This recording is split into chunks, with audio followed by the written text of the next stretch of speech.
Come on, get up. আহা, English শোনো, তোমার এই ইংলিশের কথা তুমি অন্য কাউকে শোনাও, আমি শুনতে চাইনি। মা, আমি নিজেই উঠে পড়বো। চিকি, আমি তোমার হেল্প করতে চাইছি আর তুমি আমাকে অ্যাটিটিউড দেখাচ্ছ। আরে কি প্রবলেমটা কি? তুমি আমার প্রবলেম।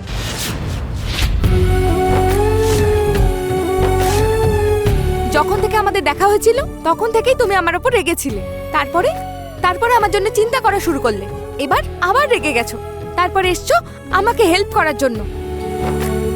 নিজে তো কনফিউজড আছো আর আমাকেও কনফিউজড করছো। তোমার কথা আর তোমার কাজ সম্পূর্ণ আলাদা। Fine, relax. আমি তোমার হেল্প করব না। খুশি? এবার নিজে উঠে পড়ো। আরে ওঠো। আমি কিসের জন্য উঠবো? আমি কি প্যারেড করব লেফট রাইট? তারপর তুমি দেখবে। চিকি, কেন তুমি এরকম ফালতু কথাবার্তা বলছো বলো তো?